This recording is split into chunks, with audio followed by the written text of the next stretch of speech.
മുടിയെട്ടും കോർത്തു കെട്ടി വിരൽ നൂറാൽ കാറ്റൊതുക്കി വിരിഞ്ഞങ്ങനെ തിരിഞ്ഞങ്ങനെ കിടക്കുന്നോള് എൻ്റെ തുഴത്തണ്ടിൽ താളമിട്ട് തുടിക്കുന്നോള്.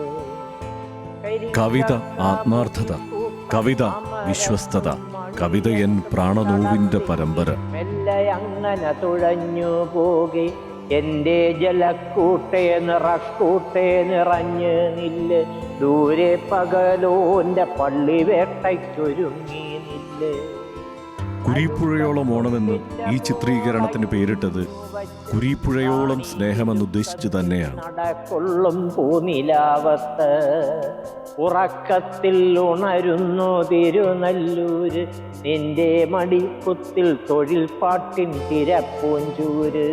കുരീപ്പുഴ സാറിനെ ഇന്റർവ്യൂ ചെയ്യാൻ വേണ്ടിയിട്ട്, അല്ലെ കുരീപ്പുഴ സാറുമായിട്ട് സംസാരിക്കാൻ വേണ്ടിയിട്ട് ഇവിടെ കൊല്ലത്ത് വരുമ്പോൾ അഷ്ടമുടിക്കായലിൻ്റെ തീരത്തിരുന്ന് തന്നെ സംസാരിക്കണമെന്ന് ഷമീറിനോട് നമ്മൾ പറഞ്ഞിരുന്നു. അങ്ങനെയാണ് നമ്മളിവിടെ കൊല്ലത്ത് അഡ്വഞ്ചർ പാർക്കിൻ്റെ തീരത്ത് വന്നിരിക്കുന്നത്. അഷ്ടമുടിക്കായൽ പറയാതെ പോകാൻ പറ്റില്ലല്ലോ. ഇത് അഷ്ടമുടിക്കായൽ ഇപ്പോഴത്തെ ധാരാളം മാലിന്യങ്ങൾ നിറഞ്ഞു കിടക്കുന്ന ഒരു അഷ്ടമുടിക്കായലാണ്. ഓർക്കുന്ന സങ്കടമൊന്നും പണ്ടങ്ങനെയായിരുന്നില്ല. പണ്ട് യൗവനം ആർത്തരം വരുന്ന ഒരു കായലായിരുന്നു. അതിൻ്റെ സ്മരണകൾ തീർച്ചയായിട്ടും എന്നിലുണ്ട്.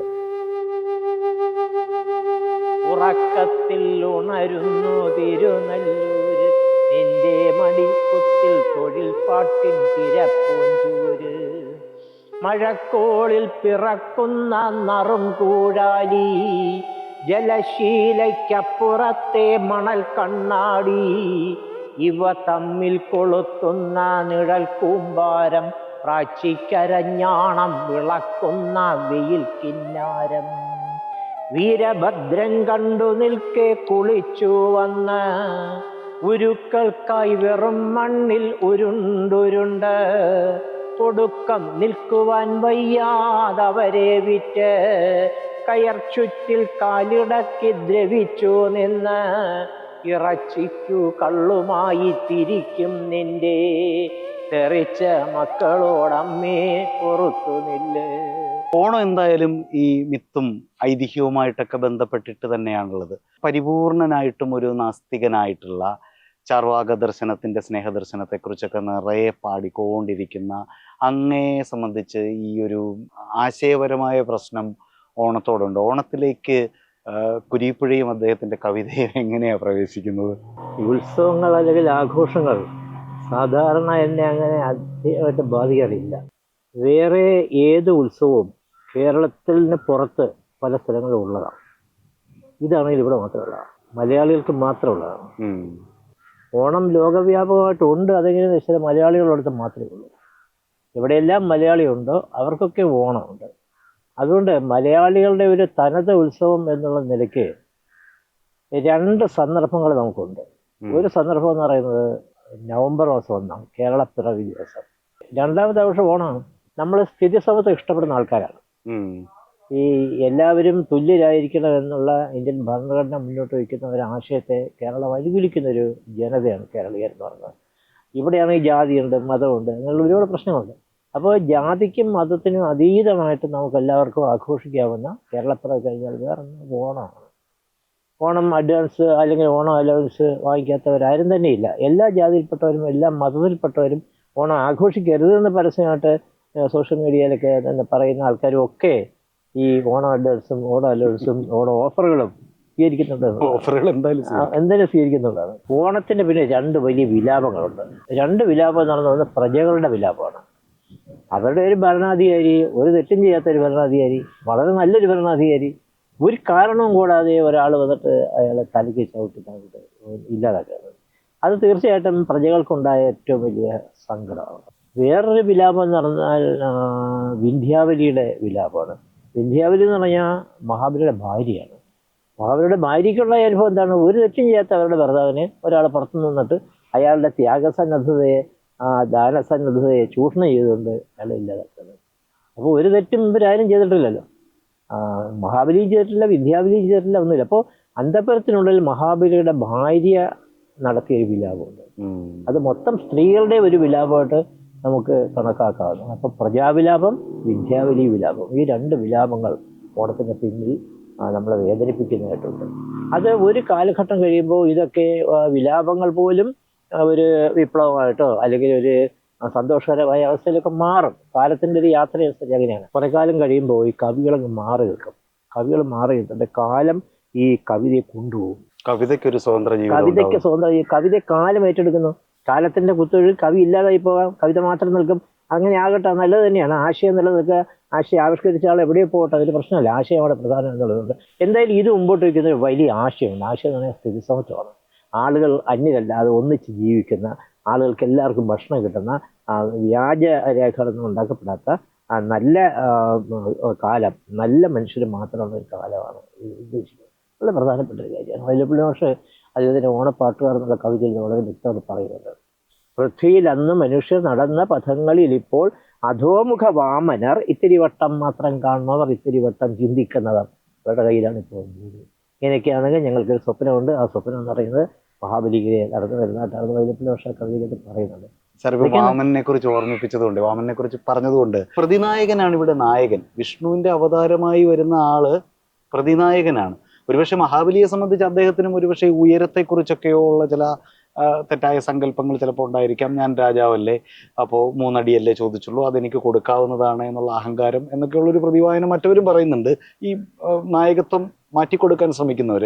ഏതായാലും ഈ നായകനെയും പ്രതിനായകനെയും സ്വാപ്പ് ചെയ്യാനുള്ള ഒരു ശ്രമം അടുത്ത കാലത്ത് വീണ്ടും നടക്കുന്നതായിട്ട് വാമന ജയന്തി എന്നൊക്കെ മറ്റും ശ്രദ്ധിച്ചിട്ടുണ്ടാവുമല്ലോ. ഞാൻ കുറച്ച് ദിവസം ഒരു സ്കൂളിൽ ഒരു മീറ്റിങ്ങിനായിട്ട് ഞാൻ കുട്ടികളോട് ചോദിച്ചു, വാമനനും മഹാബലിയും തമ്മിൽ തെരഞ്ഞെടുപ്പിന് മത്സരിച്ചാൽ നിങ്ങൾ ആർക്ക് വോട്ട് ചെയ്യും? കുട്ടികൾ മൊത്തം പറഞ്ഞാൽ ഞങ്ങൾ മഹാബലി വോട്ട് ചെയ്യുന്നത്. അത്രയേ ഉള്ളൂ. വാമനൻ കുഞ്ഞു മനസ്സിൽ പോലും വാമനൻ ഒരു വില്ലൻ കഥാപാത്രവും വൃത്തികെട്ടതിനും ആണ്. ഒരു പാവപ്പെട്ട മനുഷ്യരുടെ നേതാവിനെ അടിച്ചമർത്തിയ ഒരാളാണ്. അയാൾക്ക് ഒരു വോട്ടും കേരളത്തിൽ നിന്ന് കിട്ടാൻ സാധ്യതയില്ല. ചില ആളുകൾ അങ്ങനെ ശ്രമിക്കുന്നുണ്ട്. അതായത് മാവേലി സ്റ്റോർ കേരളത്തിൽ ഉണ്ടായിരുന്ന സമയത്ത് തൃശ്ശൂരിൽ വാമന സ്റ്റോർ ആരംഭിച്ചു. 500 കിലോ പയർ പോലും അവിടെ നിന്ന് ആരും വാങ്ങിച്ചില്ല. അത് ഒരു മാസത്തിനകം പൂട്ടിപ്പോയി. അതാണ് കേരളം. വാമന സ്റ്റോർ ഇപ്പം നിട്ട് നോക്കൂ. ഒരിക്കലും വാമന സ്റ്റോർ കേരളത്തിൽ വിജയിക്കില്ല. ഓണമല്ല വാമന ജയന്തിയാണെന്ന് പറയുന്ന ആൾക്കാർ അതാ പറഞ്ഞത്. അവരുടെ ആശയങ്ങളെ കേരളം തിരസ്കരിക്കുക തന്നെ. അതിനുള്ള ഏറ്റവും വലിയ ഉദാഹരണമാണ് ഈ മാവേലി സ്റ്റോറിന് പകരമായിട്ട് ആ തൃശ്ശൂരിൽ വാമന സ്റ്റോർ തുടങ്ങിയപ്പോൾ ആ വാമന സ്റ്റോർ എന്നേക്കൊണ്ട് പൂട്ടിപ്പോയി. പ്രിയപ്പെട്ട തുമ്പപ്പൂവെ, ക്ഷമിക്കുക. കബളിപ്പിക്കപ്പെട്ട ഒരു മഹാരാജാവിൻ്റെ പ്രജയാണ് ഞാൻ. ഈ നപുംസക കാലത്തും ഞാൻ നിരന്തരം കബളിപ്പിക്കപ്പെടുന്നു. വാമനൻ്റെ ബൂട്ടിനടിയിലെ ഇരുമ്പ് ലാടം തറഞ്ഞ് എൻ്റെ നെറ്റിയും മുറിഞ്ഞു. നിന്റെ വെള്ളച്ചിരി എനിക്ക് ശാന്തിയല്ല. ദുഃഖത്തോടെ വിധിക്കുക ശ്രീകുമാർ. ഓണം മലയാളിയുടെ കൂട്ടായ ഓർമ്മയാണെങ്കിൽ കുരീപ്പുഴയുടെ കവിത ആ ഓർമ്മയോട് ചില അസ്വസ്ഥമായ ചോദ്യങ്ങൾ ചോദിക്കുന്നു. ആ മാവേലി നാട് എവിടെയാണ്? മണ്ണിനോടും മനുഷ്യനോടും ചേർന്നിരുന്ന ആ ജീവിതം, അവിടെ പുലർന്ന സമത്വം എവിടെ പോയി? ഞാൻ ഇപ്പോൾ ഡിഗ്രി പാസ് ഔട്ടായിട്ട് ഒരു 20 വർഷമായി. 20 വർഷം മുമ്പ് ഞങ്ങളുടെ തലമുറയെ വല്ലാതെ ആവേശിച്ച, ഗ്രസിച്ച കവിതയായിരുന്നു ജസി. ഈ കഴിഞ്ഞ ദിവസം ഒരു ഇൻസ്റ്റഗ്രാം റീലിൽ ഇപ്പോഴത്തെ ഒരുപക്ഷെ കോളേജ് ക്യാമ്പസിലൊക്കെ പഠിക്കുന്നുവെന്ന് അത് പ്രൊഫൈൽ കാണുമ്പോൾ നമുക്ക് തോന്നുന്ന ഒരു കുട്ടി ഈ കവിത തന്നെ, ഒക്ടോബർ 4 നേത്രത്തിൽ നിന്ന് ആ ഭാഗമാണ് അദ്ദേഹം ആ കുട്ടി ഇട്ടിരിക്കുന്നത്. അതായത് ഞങ്ങളുടെ തലമുറയ്ക്കും ഒരു 20 വർഷം മുമ്പേ ക്യാമ്പസുകളിൽ ജസി ഉണ്ടായിരുന്നു. ഇങ്ങനെയൊരു ഏതാണ്ട് 10-40 കൊല്ലക്കാലം ഒരേ ഒരു പ്രായത്തിലുള്ള കുട്ടികളെ ആവേശിക്കാൻ എങ്ങനെയാണ് ജസിക്ക് പറ്റിയെന്നാണ് ഇത്ര കാലം കഴിയുമ്പോൾ സാറിന് തോന്നുന്നത്? അതിൽ പ്രമേയത്തിൻ്റെ പ്രശ്നമായിരിക്കുന്നത്. അതിനകത്ത് പറയുന്നത് പ്രണയവും അതിനോട് ചേർന്ന് നിൽക്കുന്ന ഒരു ദുഃഖമാണല്ലോ. അത് എല്ലാ കാലത്തും ഉണ്ടാവും. അങ്ങനെ ആയിരിക്കും. അത് അവരാണ് ഈ കവിത പബ്ലിഷ് ചെയ്തില്ല, ആരും പബ്ലിഷ് ചെയ്തില്ല. നമ്മുടെ വീക്കിലിക്കാരെല്ലാവരും തിരിച്ചയച്ചിരിക്കുകയായിരുന്നു. തീർച്ചയായിട്ടും ഇതിൻ്റെ അവകാശികൾ കോളേജ് വിദ്യാർത്ഥികളാണ്. തലമുറ മാറി വരുന്നവരായാലും കോളേജ് വിദ്യാർത്ഥികളാണ്. അതുകൊണ്ട് ആമുഖം പോലും കാണാപ്പാടായിരുന്നു പറയുന്നത്. ആ കവിതയിലെ കുറച്ച് കാര്യങ്ങൾ പറയുന്നത്. ജസി നിനക്കെന്തു തോന്നി, പെത്തടിൻ തുന്നിയ മാന്ത്രിക പട്ടിൽ നാം സ്വപ്നശൈലങ്ങളിൽ ചെന്നു ചുംബിക്കവേ. ഉത്തുംഗതകളിൽ പാർവതീ ശങ്കര തൃഷ്ണകൾ നേടി ചിതച്ചാഴ്ന്നിറങ്ങവേ, തൃപ്തി തീർത്ഥങ്ങളിൽ പാപനാശത്തിൻ്റെ വക്കോളമെത്തി തിരിച്ചു നീന്തിയിടവേ, ലോത്തിന്റെ പെൺമക്കൾ അച്ഛനെ പ്രാപിച്ച വാർത്തയിൽ കൗമാരഭാരം നടുങ്ങവേ, കുംഭസാരക്കൂട്ടിൽ നഗ്നയായി നിൽക്കവേ, സംഭ്രമപ്പൂവിൽ ചുവപ്പു ചാലിക്കവേ, ജസീ നിനക്കെന്തു തോന്നി. അതിൻ്റെ ഒരു അനുബന്ധം എന്ന് വേണമെങ്കിൽ പറയാം കറുത്ത നട്ടുച്ച എന്നുള്ള കവിത. അതും പ്രണയമാണ്. ഈ കറുത്ത നട്ടുച്ചകളും നമ്മളൊക്കെ ക്യാമ്പസിൽ പഠിക്കുമ്പോൾ ഓർക്കുന്നുണ്ട്, ഈ പിരിഞ്ഞു പോകുന്ന സമയത്ത് ഓട്ടോഗ്രാഫുകളിൽ ഏറ്റവും കൂടുതൽ എഴുതിയിട്ടുള്ളത് വരികളിൽ ചിലതായിരുന്നു. പൊക്കുന്നത് എന്താണ് കൂട്ടുകാരി, ഓർക്കാപ്പുറത്തൊരു ചെമ്പരുത്തി, രണ്ടുവരി. വാക്ക് എരിയുന്നോരടുപ്പിൽ നിന്നും തീക്കനൽ കോരി ഞാൻ തിന്നിടുമ്പോൾ പൂക്കുന്നതെന്താണ് കൂട്ടുകാരി, ഓർക്കാപ്പുറത്ത് ഒരു ചെമ്പരത്തി. ഏതോ ഡിസംബറിൽ നമ്മൾ തമ്മിൽ പാപവും പുണ്യവും പങ്കുവച്ചു, ഏതോ കൊടുങ്കാറ്റിൽ ഊർജമായി ആലിംഗനത്തിൽ കിതച്ചുറങ്ങി. രാത്രിയോടൊപ്പം ഉണർന്നെണിക്കേ യാത്രയായി ചിന്തതൻ ചങ്ങാതികൾ ആലപിച്ചെന്നു നാം കണ്ണുനീരിൽ ചാലിച്ചെടുത്തോരനുഭവങ്ങൾ. കാലം കടൽ കാക്ക കൊണ്ടുപോയി ജീവിതാസക്തികൾ ഭാരമായി, വേനൽ വഴിയിൽ അലഞ്ഞു നമ്മൾ, താഴിട്ട വാതിലിൽ മുട്ടി നമ്മൾ. നിഷ്കാസിതയായി നിലവിളിച്ച് മുറ്റത്തു വീണു മുഖം മുറിഞ്ഞ്, സ്വപ്നത്തിനൊപ്പം നടക്കുമെന്നിൽ യുദ്ധം കെടുത്തിയ സൂര്യനുണ്ട്. കുരീപ്പുഴ കവിതയിൽ വിശപ്പുണ്ട്, പ്രതിഷേധമുണ്ട്, ഒറ്റപ്പെടലുണ്ട്. അതിൽ മനുഷ്യൻ ചരിത്രത്തിൻ്റെ കാണിയും കഥാപാത്രവുമാകുന്നു. ജാതിയുടെയും മതത്തിൻ്റെയും അധികാരത്തിൻ്റെയും വേലിക്കെട്ടുകൾക്കപ്പുറം നിൽക്കുന്ന മനുഷ്യൻ കവിതയുടെ മാനിഫെസ്റ്റോയാകുന്നു. മറ്റൊരിക്കൽ ഒരിടത്ത് പറഞ്ഞു കേട്ടിട്ടുണ്ട്, ഈ കായലിനൊരു താളമുണ്ട് അല്ലേ, ആ ഒരു താളത്തിൽ നിന്നാണ് ഇഷ്ടമുടി കായലിന്റെ താളം കണ്ടെത്തിയത്. പിന്നെ ഇക്കാലത്തായിരുന്നു ഒരുപക്ഷെ ഇഷ്ടമുടി കായൽ എഴുതുന്നെങ്കിൽ അതിനെ കഷ്ടമുടി കായൽ എന്നേ പേരിടുമായിരുന്നു എന്നും സാറ് വേറൊരു സന്ദർഭത്തിൽ പറയുന്നത് കേട്ടിട്ടുണ്ട്. പ്ലാസ്റ്റിക് കുപ്പികളുടേതായിട്ടുള്ള ദ്വീപുകൾ, തുരുത്തുകൾ തന്നെ ഇതുവഴി സഞ്ചരിക്കുന്നത് അങ്ങനെ ആവാൻ പാടില്ല. ലോകത്തിലെ ഏറ്റവും ശുദ്ധമായിരിക്കേണ്ടുന്ന ഒരു തടാകമാണ് ഇത്. ഈ തടാകത്തിലേക്ക് ഒരു നദി വന്ന് കയറുന്നുണ്ട്, കല്ലടയാറാണ്. ആ നദി ഒരു മാലിന്യം ഇവിടെ കൊണ്ട് തള്ളുന്നതേ ഇല്ല. എല്ലാം മനുഷ്യനല്ലാതെ കൊണ്ട് തള്ളുന്നത് നദി വഴിയല്ല. ഇത് നമ്മളെ രക്ഷിക്കേണ്ടുന്ന ഒരു കായലാണ്. പഴയ കായൽ മീനുകൾ ഇപ്പോഴും ഇല്ല. ഒരുപാട് ഈ യന്ത്രവൽകൃത വള്ളങ്ങൾ ഒരുപാട് ഓടുന്ന കാരണം ഒരുപാട് ഫ്യൂവൽ അതിനകത്ത് വീണിട്ട് ഈ പലപ്പോഴും പഴയ വംശത്തിൽപ്പെട്ട ഇവിടെ മാത്രമുള്ള ഒരു മീനുണ്ട്, പൂഴവാലി അന്നിപ്പോൾ അങ്ങനെ കാണാനില്ല. പ്രാച്ചി എന്ന് പറയുന്ന മീനുണ്ട്, അതിപ്പോൾ അങ്ങനെ കാണാനില്ല. കരിമീൻ, ഈ കായലിലെ കരിമീൻ കാഞ്ഞിരോട്ട് കായലെന്ന് അതിൻ്റെ ഒരു ശാഖ കാഞ്ഞിരോട്ടാണ്, കാഞ്ഞിരോട് ശാഖയിലെ കരിമീൻ വളരെ പ്രസിദ്ധമാണ്. ഇപ്പോൾ അതും ദുർലഭമാണ്. ഒരിക്കൽ ഷാജിയൻ കാര്യമാണ് എന്നോട് പറഞ്ഞത്, അദ്ദേഹം നടത്തിയിട്ടുള്ള ഏറ്റവും മനോഹരമായ എല്ലാ ക്യാമറ വർക്കും പഠിപ്പിച്ചത് ഈ കായലാണ്. ഇത്രയും സാധ്യതകളാണ്. നിലാവ് വീഴുന്ന കായൽ, മേഘം മുഖം നോക്കുന്ന കായൽ, വെയിൽ വീണ് കിടക്കുന്ന കായൽ, മഴ പെയ്യുന്ന കായലിൽ ഇങ്ങനെ ഓരോ തുള്ളി വീഴുമ്പോഴും മുകളിലോട്ട് ചെസ്കരുക്കള പോലെ ഇങ്ങനെ പൊങ്ങി വരുന്ന വെള്ളത്തിൻ്റെ തുള്ളികൾ, ഇത് മനോഹരമാണ്. എല്ലാം പോവും. കരിക്കും വെള്ളയ്ക്കയും പെയ്തൊഴിഞ്ഞ തെങ്ങിൽ കരിഞ്ചെല്ലി കാവലേൽക്കും പാതിരാവത്ത്, കടും പാറാൻ മധുവൂറ്റി തൊഴിച്ച തൊണ്ണാൻ, നെരിപ്പോട് മാടനെയ്ത വടിയിൽ കുത്തി കായൽ ത്രസിക്കുമ്പോൾ ചിങ്ങരാവേ കത്തിച്ചു നില്ല. ദുരവസ്ഥ കവിയെ നീ ഒടുക്കം കണ്ടു, ഗുരുവിൻ്റെ അരുൾ പൂക്കും വരക്കം കണ്ടു. വയൽ പെറ്റ ധന്യമാർക്ക് റൗക്കയും സ്നേഹവും പേറി വില്ലുവണ്ടി ഓടിയോടി വരുന്ന കണ്ടു. മണ്ണിൽ കുരുത്തോന്. ഇപ്പോൾ വീണ്ടും നമ്മൾ വന്ന് ഈ കായലിൻ്റെ തീരത്ത് ഇങ്ങനെ ഇരിക്കുമ്പോൾ ഒരു കഠിനമായ വ്യഥ വന്നിങ്ങനെ മൂടുന്നുണ്ടോ? തീർച്ചയായിട്ടും ഇതിങ്ങനെയാകാൻ പാടില്ല. കാര്യം നമ്മുടെ ലോകത്തെ പല സ്ഥലങ്ങളിലും എത്രയോ നദികൾ, എത്രയോ തടാകങ്ങളെല്ലാം കണ്ടു, ഇതൊന്നും ഇത്രമാത്രം മലിനമല്ല.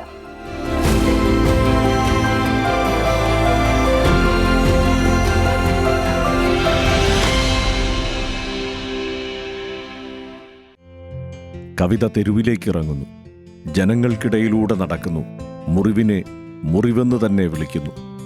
അലങ്കാരങ്ങളുടെ മറവിലൊളിക്കാതെ കവിത ചോദ്യങ്ങൾ ചോദിക്കുന്നു. എനിക്ക് ഈ ഇടയ്ക്ക് തന്നെ ഏറ്റവും കൂടുതൽ വിഷമിപ്പിച്ച ഒരു കാര്യം എന്ന് പറഞ്ഞാൽ, ഓണമുണ്ടെന്നൊരു പ്രയോഗമുണ്ട്. ഓണത്തിന് പുതിയ മുണ്ട് ആളുകൾ കൊടുക്കാറുണ്ട്.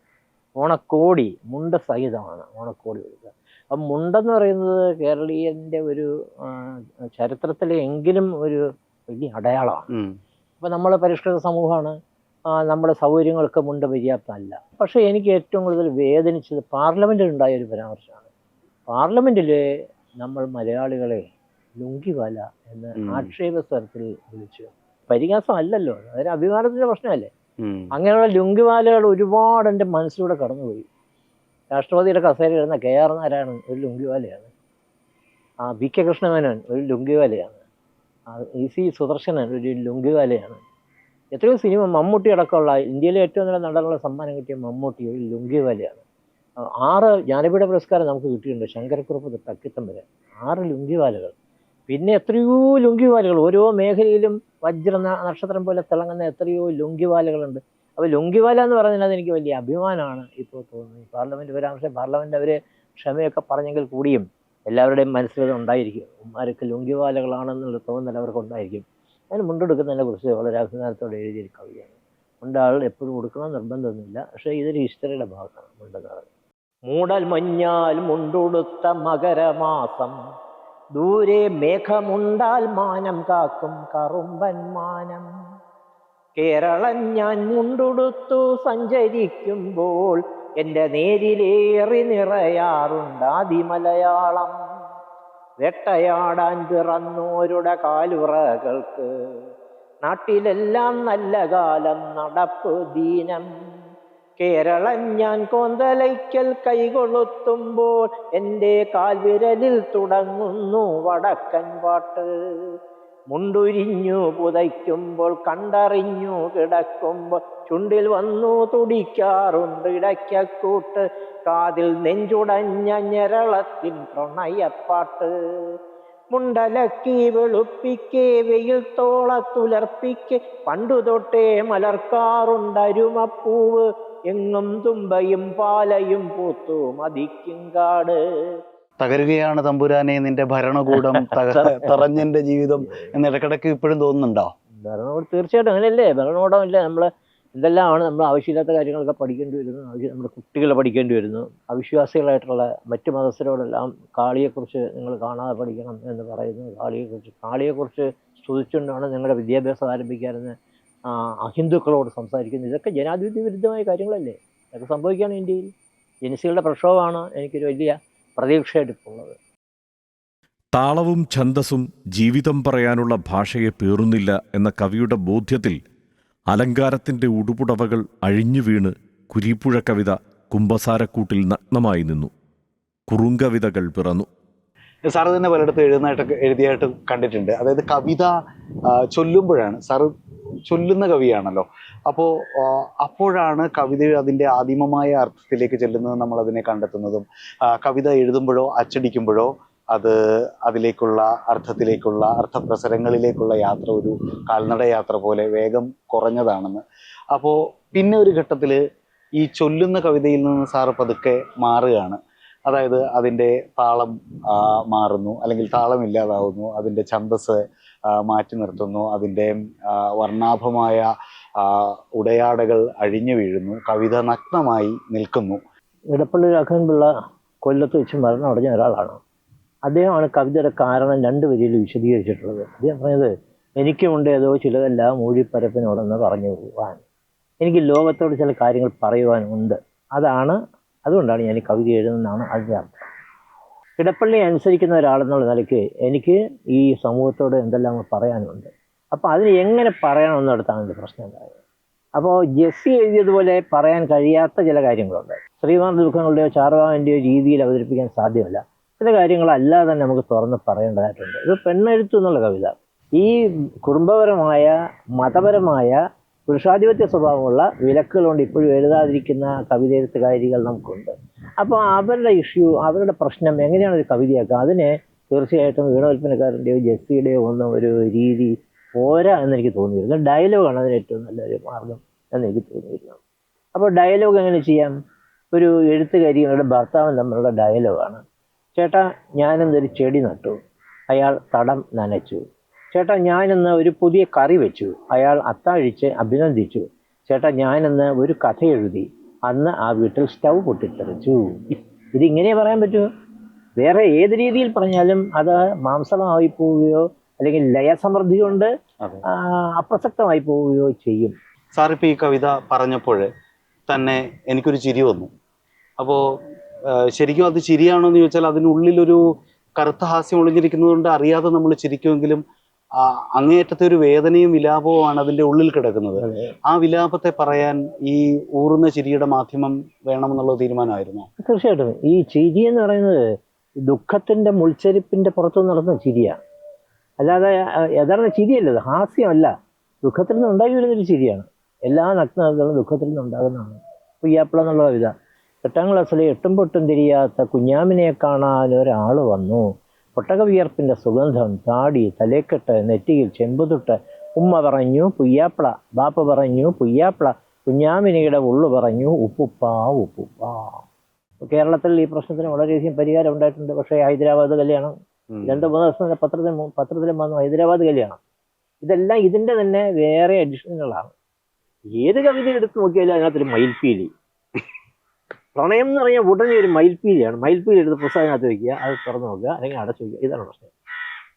എനിക്കൊരു നഗ്നമായി തോന്നിയത് എങ്ങനെയാണ്?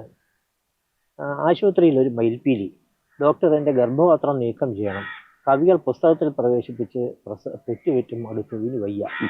ഇത് ലിറ്ററേച്ചറിന് ഞാൻ ഇടപെടുന്ന കവിതയാണ് ഞാൻ ഇതിനകത്തോട്ട് തുറന്ന് കാണിക്കാൻ ശ്രമിക്കുന്നത്. ഞാൻ ഇടപെടുന്ന കവിത, എനിക്ക് ഏറ്റവും പ്രിയപ്പെട്ട, എനിക്ക് ജീവിതം തന്ന എന്നാണ് കവിത. ആ കവിതയാണ് ഞാൻ തുറന്ന് കാണിക്കാൻ ശ്രമിക്കുന്നത്. അപ്പം അങ്ങനെയും ഒരു സാധ്യത ഇതിനകത്ത് ഉണ്ട് എന്നുള്ളതാണ്. അതേസമയത്ത് തന്നെ സാർ ഈ വൃത്തത്തിലേക്കും ഛന്ദസ്സിലേക്കുമുള്ള തിരഞ്ഞെടുപ്പുകളുണ്ട്. തിരഞ്ഞെടുപ്പല്ല, അത് കൂടെ തന്നെയുണ്ട്. അടുത്ത കാലത്ത് സോഷ്യൽ മീഡിയയിലൊക്കെ സാർ എപ്പോഴും ഉപയോഗിക്കുന്ന മാധ്യമമാണ്. വളരെ ശ്രദ്ധിക്കപ്പെട്ട ഒരു കവിതയായിരുന്നു ആദരവ്. അതൊരു താളത്തിൽ എഴുതിയ കവിതയാണ്. ഓണക്കാലമാണ്, ഓണമായിട്ട് ഡയറക്റ്റ് റിലേറ്റ് ചെയ്യാം എന്ന് എനിക്ക് തോന്നി. കാര്യം നമുക്ക് ഇപ്പോൾ ഓണത്തിന് ഉണ്ണണമെങ്കിൽ അരി ആന്ധ്രയിൽ നിന്ന് വരണം, പൂക്കളെ ഇടണമെങ്കിൽ പൂവ് തവാളയിൽ നിന്ന് വരണം, പച്ചക്കറികൾ ഒട്ടൻചത്രത്ത് നിന്നോ അല്ലെങ്കിൽ കമ്പംമേട്ട് നിന്നോ ഒക്കെ വരണം. പുറത്തധ്വാനിച്ചാലേ നമുക്ക് ഓണം ആഘോഷിക്കാൻ പറ്റൂ എന്നാണ് ഒരു പരിസരം. അപ്പോൾ അധ്വാനിക്കുന്നവരെ എല്ലാം ആദരിച്ചുകൊണ്ടുള്ള ഒരു കവിതയാണ്. കേട്ടാ കൊള്ളാം. തീർച്ചയായിട്ടും കുറച്ച് വരികളില്ല. നമ്മൾ ഓണം എന്ന് പറഞ്ഞാൽ അധ്വാനിക്കുന്നവരുടേതാണ്. അധ്വാനിക്കുന്നവർക്ക് ആഘോഷിക്കാൻ അവകാശപ്പെട്ടതാണ് ഓണം എന്നുള്ളത്. ആദരിക്കുന്നു മരപ്പണിക്കാരെ ഞാൻ, ചേറിൽ വിത്തിട്ടു വിളയിച്ച ജ്യേഷ്ഠരെ, ചേർന്നിരിക്കുന്നു പുര കെട്ടുവോരെ, കാട്ടിൽ പെരുന്തേൻ തിരയും അനുജരെ. ആദരിക്കുന്നു മരം കയറ്റക്കാരെ, കാർമുടി വെട്ടി ഒതുക്കുമുടയോരെ, ചൂടിൽ വിയർത്തു പചിക്കുമെന്നമ്മയെ, റോഡ് പണിക്കാരെ, തുന്നൽ തൊഴിലാളരെ. ആദരിക്കുന്നു പൊടിപ്പുമില്ലിൽ നിന്നു കാശ്മീരി ചില്ലി ഇളക്കും അയൽക്കാരെ, ഹോട്ടലിൻ മുന്നിൽ വിശപ്പിൻ വെയിലേറ്റു സ്വാഗതമെന്നു കയ്യാട്ടുന്ന വൃദ്ധരെ, ഇഷ്ടിക കൂട്ടം ചുമക്കുന്ന കൂട്ടരെ, അർദ്ധരാത്രിക്ക് കൂട്ടാകുന്ന വാച്ചറെ. ആദരിക്കുന്നു ലോഹപ്പണിക്കാരെ ഞാൻ, ആശുപത്രി തൂപ്പുകാരെ, അനാഥരെ, വിട്ടുവേലയ്ക്കു പകൽ മണിക്കൂറുകൾ 4 പകുത്തു നെട്ടോട്ടമോടുന്നോരെ, സൂര്യനേക്കാൾ മുൻപെണീറ്റ് എൻ്റെ ജീവിതം ചൂലാൽ വെടിപ്പാക്കി വയ്ക്കുന്ന പെങ്ങളെ. ആദരിക്കുന്നു ഞാൻ ഓട്ടോറിക്ഷക്കാരെ, കായലിൽ മത്സ്യവേട്ടയ്ക്കായി മഴയത്ത് പാളക്കുടയുമണിഞ്ഞു നനഞ്ഞോരെ, മാർക്കറ്റിനുള്ളിൽ കലം കയർ നാരങ്ങ മാമ്പഴം തേങ്ങ വിൽക്കുന്ന സഹചരെ. ആദരിക്കുന്നു ഞാൻ പാട്ടുകാരെ, കീബോർഡ് വായിക്കും കൂട്ടുകാരെ, ഈ വണ്ടിയിൽ പാട്ടുപാടുന്ന ബാലരെ, തീയലും മത്തിക്കറിയും അവിയലും ചോറും തരുന്ന വീട്ടമ്മമാരെ, കടൽക്കോളിൽ ഭയക്കാത്ത ചെമ്മീൻ വലക്കാരെ, എനിക്കേറെ പ്രിയങ്കരരായ കുഞ്ഞുങ്ങളെ, ആദരിക്കുന്നില്ല മാടനെ മറുതയെ, ആദരിക്കുന്നില്ല കാളിയെ രാമനെ, ആദരിക്കുന്നില്ല ശിവനെ, മതങ്ങളാൽ ജയ് ജയ് വിളിച്ചു ജീവിപ്പിച്ചു പറ്റിച്ചു ജീവിതം നീട്ടിയെടുത്ത ദൈവങ്ങളെ, ആദരിക്കുന്നു പ്രപഞ്ചത്തെ എപ്പോഴും, ആദരിക്കില്ല അന്ധബോധത്തെ ഇപ്പോഴും. മുഴുവൻ ചൊല്ലി. നഷ്ടപ്പെട്ട കാലത്തിൻ്റെ ഓർമ്മകളും മനുഷ്യൻ്റെ വേദനയും പിന്നെ വറ്റാത്ത പ്രതീക്ഷയും. അവയ്ക്കിടയിലൂടെ തുഴത്തണ്ടിൽ താളമിട്ട് ഒരു കവി ഇപ്പോഴും തുഴയുകയാണ്. ഊഞ്ഞാലിൽ ആടുവാൻ, പൂനുള്ളി ഓടുവാൻ, വിളകൊയ്തു കയറുവാൻ, വിത്തിടാൻ, സന്താപ സന്തോഷമൊക്കെ അറിയിക്കുവാൻ, തമ്മിൽ പിണങ്ങുവാൻ, പിന്നെയും ഇണങ്ങുവാൻ, പാടുവാൻ വാക്കുതന്ന അമ്മ മലയാളം എവിടെയാണിന്ന്? സാർ, എന്തായാലും ഇത്തിരി നീണ്ടുപോയി ഈ സംഭാഷണം അവസാനിക്കുമ്പോൾ അങ്ങയുടെ തന്നെ വരികളാണ് എനിക്ക് തോന്നുന്നത്. അറ്റുതീരത്തൊരു സംഘഗാനത്തിന്റെ തോർച്ചയില്ലാത്ത പ്രവാഹോത്സവങ്ങൾ നോക്കിക്കൊടുങ്ങാതെ നിദ്രാടനത്തിന്റെ സങ്കീർണ സായുജ്യ ഗർഭം ധരിച്ചെന്റെ കാതിൽ പറഞ്ഞു നീ, കൂട്ടുകാരാ നമ്മൾ കല്ലായിരുന്നെങ്കിൽ ഓർക്കുകി പാട്ടിന് കൂട്ടായിരുന്നു. ഏതായാലും ഈ ഓണത്തിന് ഞങ്ങളുടെ പ്രേക്ഷകർക്കൊപ്പം കവിതയ്ക്ക് കൂട്ടായിരുന്നതിന് ഒപ്പം കണ്ടിരുന്ന പ്രേക്ഷകർക്ക് എല്ലാവർക്കും നന്ദി. അവസാനമായിട്ട് സാറിന് എന്താണ് ഈ സംസാരം നമ്മൾ അവസാനിക്കുമ്പോൾ, ഇത്തവണത്തേക്ക് അവസാനിപ്പിക്കുമ്പോൾ പ്രേക്ഷകരോട് പറയാനുള്ളത്? എല്ലാ മലയാളികൾക്കും അർത്ഥപൂർണമായ ഒരു ഓണ ദിവസങ്ങൾ ഞാൻ ആശംസിക്കുന്നു. ഇത് ഉള്ളിൽ വിലാപമുള്ള ഒരു ആഘോഷമാണ്. രണ്ട് വിലാപങ്ങളെ കുറിച്ച് ഇപ്പോൾ പറഞ്ഞുകൊണ്ടാണ് നമ്മൾ ആരംഭിച്ച് തുടങ്ങിയത്. സ്ത്രീയുടെ വിലാപം, ഇന്ത്യാവിലെ വിലാപവും പ്രജകളുടെ വിലാപവും. മറ്റൊന്നുള്ള വലിയൊരു കബളിപ്പിക്കലാണ്. തുളുനാട്ടിൽ ഓണത്തെക്കുറിച്ച് വേറൊരു കഥയുണ്ട്. അതിലെ കഥയനുസരിച്ചാണെങ്കിൽ ഈ മഹാബലിയോട് വാമനൻ പറയുന്ന ഒരു കാര്യമുണ്ട്, നിനക്ക് ഞാൻ ഭൂമി തിരിച്ചു തരാമെന്ന് പറയുന്നത്. അപ്പോൾ മഹാബലി ചോദിക്കുക എന്ന് തിരിച്ചു തരും. അപ്പോൾ അതിന് പറയുന്നൊരു മറുപടി എന്ന് പറഞ്ഞാൽ, ഈ കുന്നിക്കുരുവിലക്കിൻ്റെ കറുത്ത കല അവസാനിക്കുന്ന കാലത്ത് തിരിച്ചു തരും, ഉഴുന്ന് മദ്ദളമാവുന്ന കാലത്ത് തിരിച്ചു തരും, കടലൊപ്പില്ലാതാവുന്ന കാലത്ത് തിരിച്ചു തരും, മരം കൊത്തി തന്നെ തലപ്പാ വഴിച്ചു വയ്ക്കുന്ന കാലത്ത് തിരിച്ചു തരും എന്നാണ് പറയുന്നത്. എന്ന് പറഞ്ഞാൽ ഒരിക്കലും തിരിച്ചു തരത്തില്ല എന്നാണ് അതിൻ്റെ അർത്ഥം. അതുകൊണ്ടാണ് കേരളത്തിൽ ഇപ്പോഴും ഭൂസമരങ്ങൾ ഉണ്ടായിക്കൊണ്ടേ ഇരിക്കുന്നത്. നന്ദി സാർ.